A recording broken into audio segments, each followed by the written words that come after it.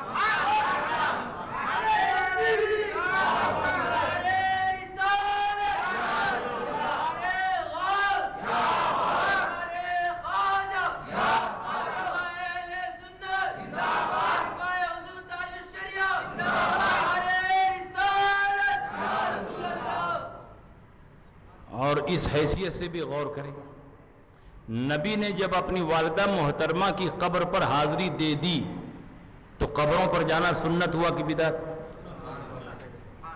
نبی نے اپنی والدہ محترمہ کی قبر پر حاضری دی اور اللہ کی اجازت سے حاضری دی تو قبروں پر جانا بدعت نہیں بلکہ نبی کی سنت ہے۔ اور نبی سنت کیوں جاری فرماتے ہیں؟ اسی لیے کہ میں رہوں نہ رہوں میرے ماننے والے میری سنت پر عمل کرتے رہیں۔ جب نبی دنیا سے رخصت ہوئے، حجرہ عائشہ میں آپ کو دفن کیا گیا، تو اب اس سنت پر حضرت عائشہ صدیقہ عمل کر رہی ہیں، نبی کی قبر پر بار بار حاضری دے رہی ہیں۔ حضور علیہ السلام کے بعد صدیق اکبر خلیفہ ہوئے، تقریباً 2 سال تک امور خلافت کو انجام دیا۔ جب آپ بھی دنیا سے رخصت ہوئے، سرکار کے پہلو میں دفن کر دیا گیا، تو اب حضرت عائشہ صدیقہ دونوں قبروں پر حاضری دے رہی ہیں، پہلے نبی کی قبر پر، اس کے بعد صدیق اکبر کی قبر پر۔ صدیق اکبر کے بعد عمر ابن خطاب خلیفہ ہوئے اور تقریباً 8-10 سال تک شاہانہ سطوت و جلال اور فاتحانہ کروفر کے ساتھ امور خلافت کو انجام دیا۔ جب آپ بھی دنیا سے رخصت ہو گئے اور صدیق اکبر کے پہلو میں دفن کر دیا گیا، تو اب حضرت عائشہ تینوں قبروں پر حاضری دے رہی ہیں، پہلے حضور کی قبر پر، اس کے بعد صدیق اکبر کی قبر پر، اس کے بعد عمر ابن خطاب کی قبر پر۔ لیکن جب سے حضرت عمر کی قبر بنی ہے، حضرت عائشہ آتی ہیں تو اپنے چہرے پر نقاب ڈال کے آتی ہیں۔ صحابہ نے پوچھا ام المومنین سب سے پہلے حضور کی قبر بنی، آپ آتی رہیں، آپ کے چہرے پر نقاب نہیں آیا۔ اس کے بعد صدیق اکبر کی قبر بنی، آپ آتی رہیں، آپ کے چہرے پر نقاب نہیں آیا۔ لیکن جب سے عمر ابن خطاب دفن کیے گئے ہیں، اب آپ آتی ہیں تو آپ کے چہرے پر نقاب کیوں ہوتا ہے؟ پورے جسم کو چادر سے چھپا کر کیوں آتی ہیں؟ حضرت عائشہ صدیقہ کا جواب سنو اور مسلک اعلیٰ حضرت کی حقانیت کو اپنے ماتھے کی نگاہوں سے دیکھو۔ حضرت عائشہ فرماتی ہیں سب سے پہلے حضور کی قبر بنی، حضور میرے شوہر ہیں، اپنے شوہر سے کوئی پردہ نہیں ہوتا۔ اس کے بعد صدیق اکبر کی قبر بنی، صدیق اکبر میرے باپ ہیں، اپنے باپ سے بھی پردہ نہیں ہوتا۔ لیکن جب سے عمر ابن خطاب دفن کیے گئے ہیں، میں عمر جیسے غیر محرم سے شرم کرتی ہوں، اسی لیے اپنے چہرے پر نقاب ڈال کے آتی ہوں۔ یہ روایت 1-2 کتابوں میں نہیں، 4 مستند کتابوں میں موجود ہے، مستدرک للحاکم میں، مسند امام احمد ابن حنبل میں، علامہ جلال الدین سیوطی کی کتاب شرح الصدور بشرح حال الموتى والقبور میں، مشکات شریف میں حضرت عائشہ فرماتی ہیں فلما دفن عمر فما دخلت الا وانا مشدودۃ علی ثيابي حیاء من عمر۔ جب سے عمر دفن کیے گئے ہیں میں آتی نہیں ہوں مگر چہرے پر نقاب ڈال کے آتی ہوں، پورے جسم کو چادر سے چھپا کر آتی ہوں، حیاء من عمر، عمر سے حیا کرنے کی وجہ سے، عمر سے شرمانے کی وجہ سے۔ آپ عورتوں کا مزاج اچھی طرح جانتے ہیں، عورتیں کب شرمانے لگتی ہیں؟ جب ان کو یہ احساس ہو کہ کوئی مرد ان کو دیکھ رہا ہے۔ گویا حضرت عائشہ صدیقہ نے اپنے اس عمل سے دنیا کے مسلمانوں کو بتا دیا کہ عمر اپنی قبر میں زندہ ہیں اور آنے والوں کو دیکھ رہے ہیں، اسی لیے اپنے چہرے پر نقاب ڈال کے آ رہی ہیں۔ جب نبی کا غلام اپنی قبر میں زندہ ہے تو نبی کی زندگی پر مناظرہ کیا ہو رہا ہے؟ نبی کی زندگی پر مباحثہ کیا ہو رہا ہے؟ یہی عقیدہ اعلیٰ حضرت نے دنیا کے سامنے پیش کیا۔ تو زندہ ہے واللہ، تو زندہ ہے واللہ، میری چشم عالم سے چھپ جانے والے۔ یہ شان اور عظمت میرے نبی کو حاصل ہے، اس لیے ہم الحمدللہ نبی کا میلاد منا کر یہ ظاہر کرتے ہیں کہ نبی خدا نہیں، اور نبی کا معراج منا کر یہ ظاہر کرتے ہیں کہ وہ خدا سے جدا بھی نہیں ہیں، اس قرب خاص میں ہیں کہ کوئی نبی اور رسول بھی وہاں نہیں پہنچ سکتا ہے۔ تو ہم معراج والے بھی ہیں اور میلاد والے بھی ہیں، ہم نماز والے ہیں اور نیاز والے بھی ہیں، ہم روزہ والے ہیں اور روزہ والے بھی ہیں۔ اس لیے الحمدللہ نبی اکرم صلی اللہ علیہ وسلم کی شفاعت جب میدان محشر میں ہوگی، سارے انبیاء اور مرسلین انتظار میں ہوں گے کب فتح باب شفاعت ہو۔ نبی اکرم صلی اللہ علیہ وسلم کے ہاتھوں پر فتح باب شفاعت ہوگا، سب سے پہلے میرے سرکار شفاعت کریں گے اور ان کے صدقے میں تمام انبیاء اور مرسلین، علماء اور صلحاء شفاعت کریں گے۔ نبی اکرم صلی اللہ علیہ وسلم کی امت میں اللہ نے ہمیں پیدا فرما کر احسان عظیم فرمایا ہے، اس لیے ہم میلاد بھی منائیں گے اور معراج بھی منائیں گے، ہم نماز بھی پڑھیں گے اور نیاز کا بھی اہتمام کریں گے، ہم روزہ بھی رکھیں گے اور روزے کا اہتمام بھی کریں گے۔ نبی اکرم صلی اللہ تعالیٰ علیہ وسلم کی شان و عظمت کو اگر بیان کیا جائے رات ختم ہو جائے گی، بات نہیں ختم ہوگی۔ مگر کچھ لوگوں کو میلاد منانے پر بڑی تکلیف ہوتی ہے، جھنڈی ہم لگاتے ہیں، لنگر ہم کھلاتے ہیں، سجاوٹ ہم کرتے ہیں اور سینہ ان کا پھٹتا ہے، پیٹ میں درد ان کے ہوتا ہے۔ میلاد کیوں مناتے ہو؟ کیا صحابہ نے میلاد منایا؟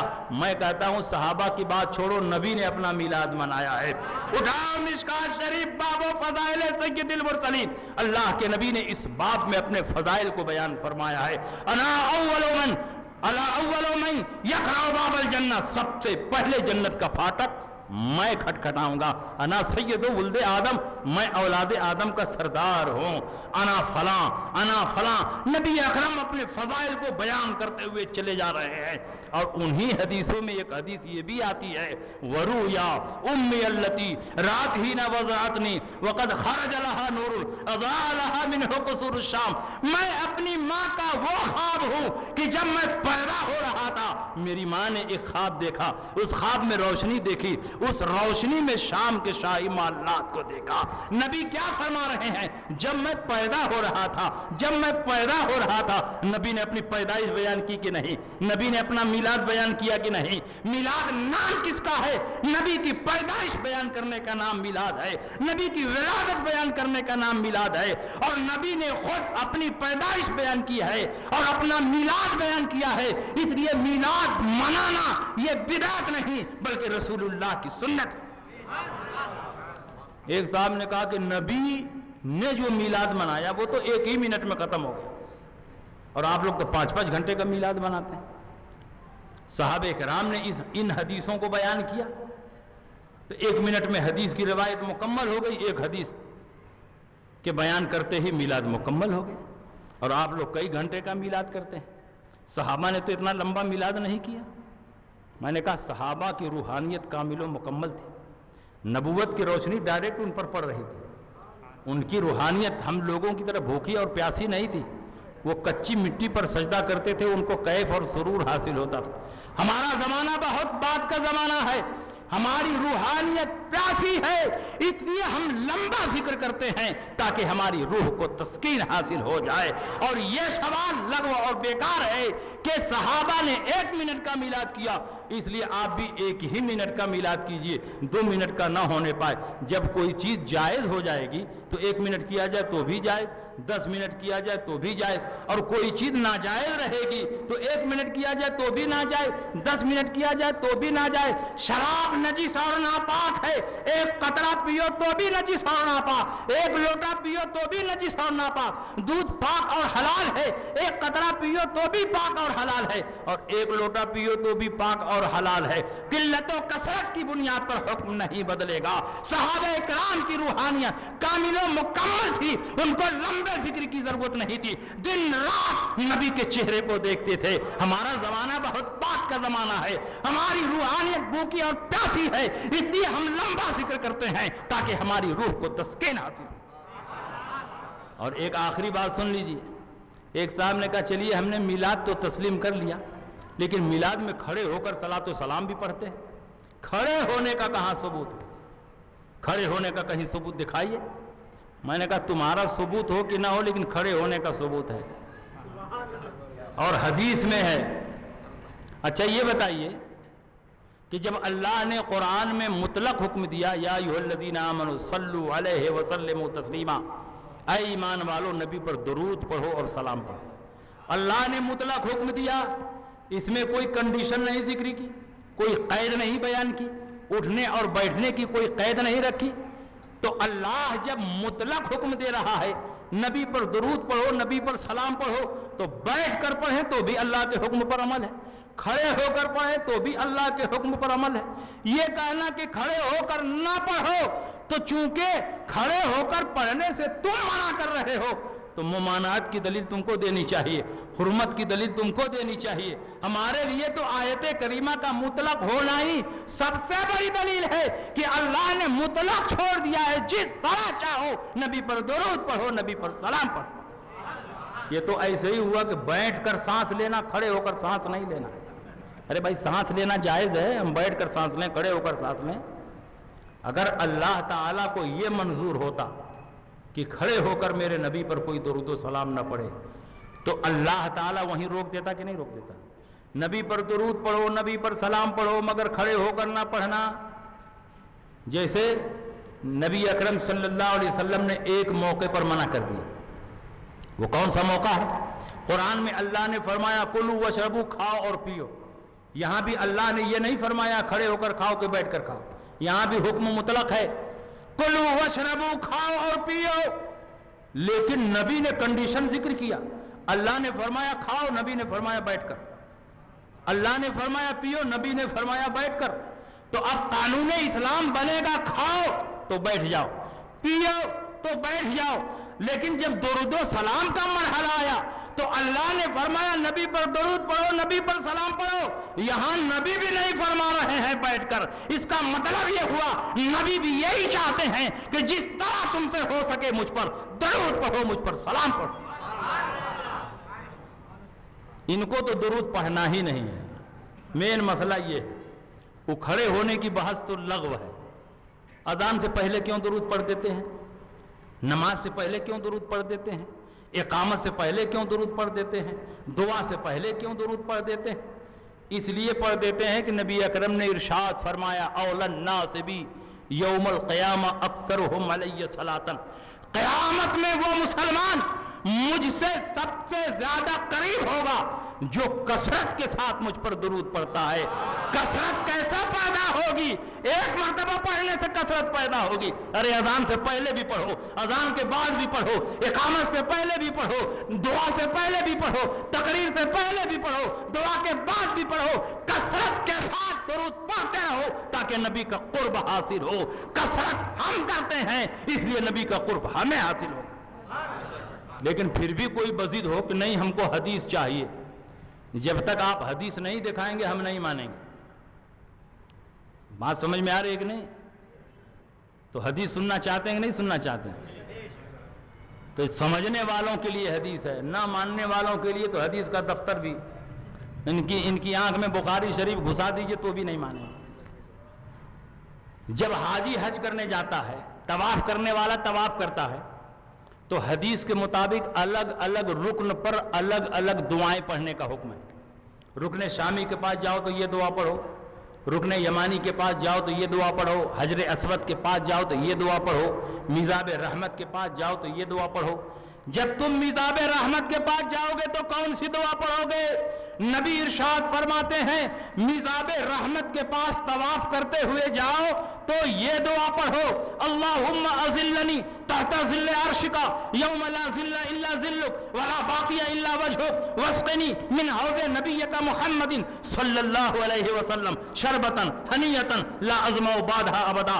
اے اللہ اس دن ہمیں سایہ عطا فرما جس دن کوئی سایہ نہ ہوگا سوائے تیرے عرش کے، اور کوئی ذات زندہ نہیں بچے گی سوائے تیری ذات کے، اور اپنے نبی محمد صلی اللہ علیہ وسلم کے حوض کوثر سے ایک ایسا جام عطا فرما دے کہ ایک مرتبہ پی لینے کے بعد کبھی پیاس نہ لگے۔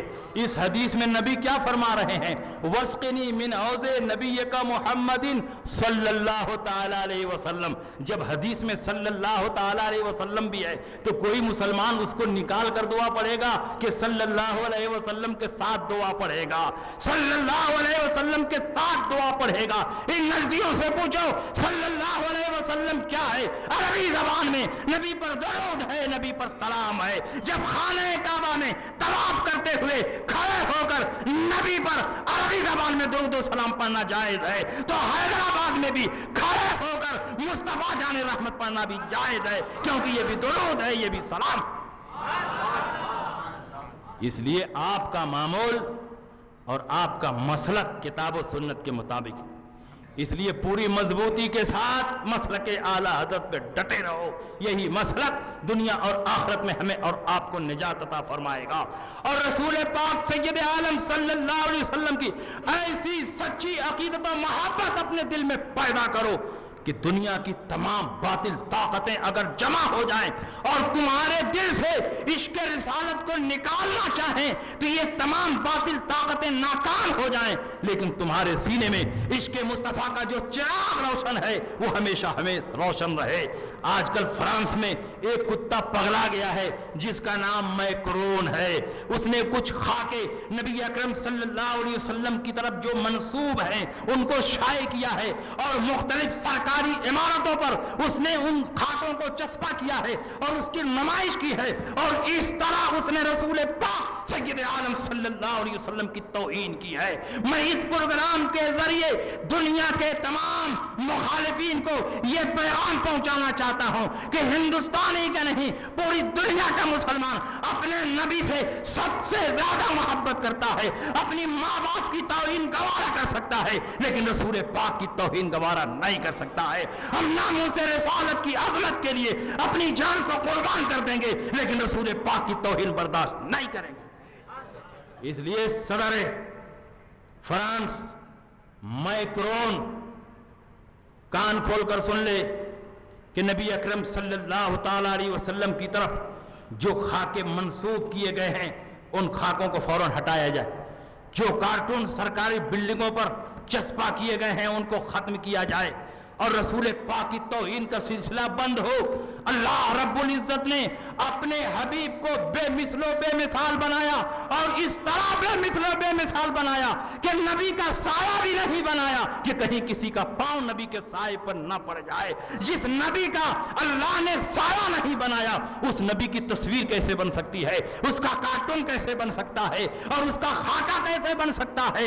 اس لیے یہ کتے جو ناموس رسالت کی عظمت پر حملہ کرنا چاہتے ہیں یہ کان کھول کر سن لیں. ہندوستان کا مسلمان سب کچھ گوارا کر سکتا ہے لیکن ناموس رسالت کی توہین گوارا نہیں کرے.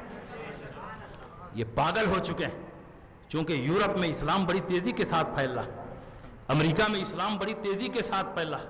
کتنے ان کے چرچ مسلمانوں نے خرید لیے اور خرید کے مسجدیں بنوا دی. اسلام کے بڑھتے ہوئے سیلاب سے اور مسلمانوں کی بڑھتی ہوئی تعداد سے یہ پریشان ہیں.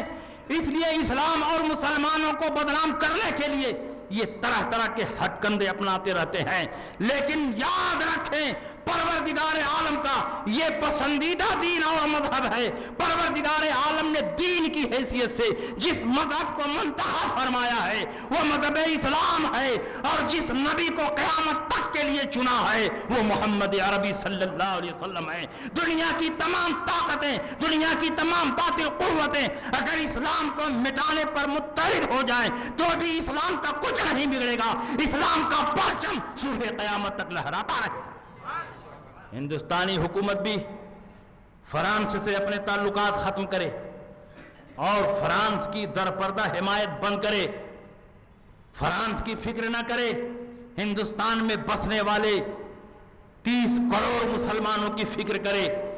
اس لیے کہ اگر مسلمانوں کے دل آزاری ہوئی اور مسلمان سر پہ کفن باندھ کر میدان میں نکل آیا تو مسلمانوں کے سامنے کوئی ٹکنے والا نہیں ہے. اس لیے میں اپیل کرتا ہوں یہاں کی گورنمنٹ سے اور یہاں کی حکومت سے کہ فرانسی حکومت سے اپنے تعلقات کو ختم کرے اور اس پر دباؤ ڈالے کہ وہ ان خاکوں کی نمائش کو بند کر دے, ورنہ مسلمان روڈ پہ آنے پر مجبور ہو جائے گا. اور جمہوری طریقے پر احتجاج کرنا یہ ہمارا حق ہے اور اس حق کو دنیا کی کوئی طاقت چھین نہیں سکتی. اس لیے ہم پرامن طریقے پر اور جمہوری انداز میں جب ماحول بہتر ہوگا تو روڈ پر آئیں گے اور فرانس کی بھرپور مخالفت کریں گے. اس سے پہلے اگر فرانس ان خاکوں کی اشاعت کو بند کر دے تو مسلمان کسی قسم کی چارہ جوئی سے پیچھے ہٹ جائے گا. انہی باتوں کے ساتھ میں اپنی تقریر ختم کر رہا ہوں. حشر تک ڈالیں گے ہم پیدائش مولا کے دھوم, مثل فارس نجد کے قلعے گراتے جائیں گے, خاک ہو جائیں عدو جل کر مگر ہم تو رضا, دم میں جب تک دم ہے ذکر ان کا سناتے جائیں گے. وآخر دعوانا ان الحمدللہ رب العالمین.